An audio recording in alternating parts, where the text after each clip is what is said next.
Hey, you've heard those phrases? Yes. Frank, come on up, Frank. Okay. You did very well. You did very well as poop. Yeah. Now, look back here.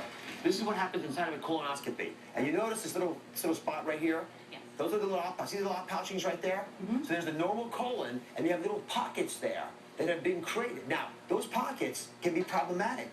If you've eaten foods, for example, that form little balls of poop that you were pushing through, they get stuck in here.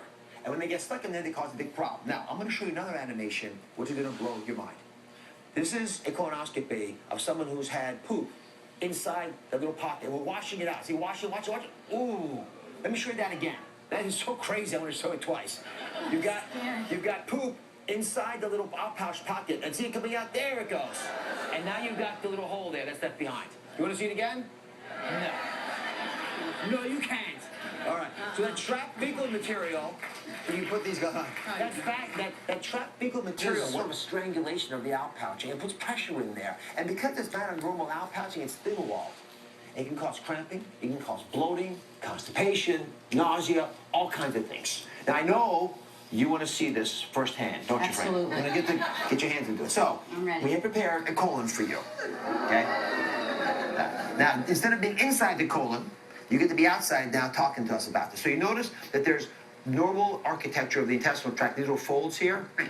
What do you think about this area here? That little see that little hole there? Mm-hmm. Can you all see that? See the holes there? Yeah. Mm-hmm. See that? Now go ahead and put your finger there and feel that. And just picture it. Now compare the thickness there. It's thinner. To here. Just push that.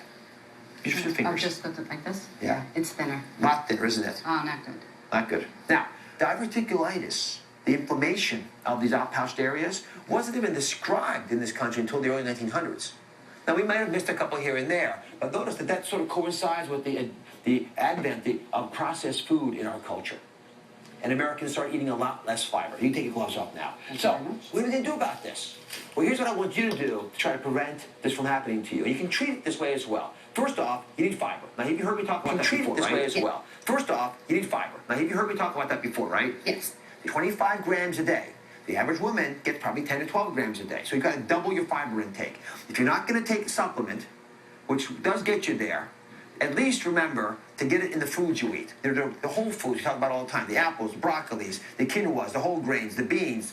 These have fiber in them. And don't forget, when you have fiber, you got to have water with it. That's the 1-2 punch, right? It makes the stool, the poop, a little softer. It makes it easier to pass through the colon without putting strain on the side. Otherwise, it's like squeezing a toothpaste in the middle. Everything's sort of going in both directions at the same time. Now, I got a big story for you.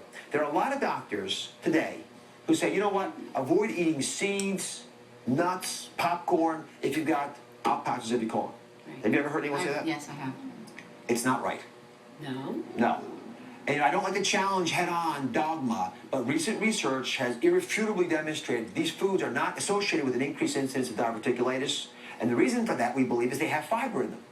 And so actually, you're getting the things you want. Listen, when you eat a cashew nut, you don't see a cashew nut coming through your colon, do you? No, it's shoot up. It's shoot up, right? It's digested, it's brown. You can't even tell really what you had oftentimes. So you can guess a little bit if you had some beets, but most of the stuff looks the same at the end of the day. So it's the sludginess of it that causes the problem, not what you have. So my suggestion is go ahead and keep eating these and take one other thing to mind. I got a gift for you. Oh, what's that? A food diary. Oh. And you know why this works? If you write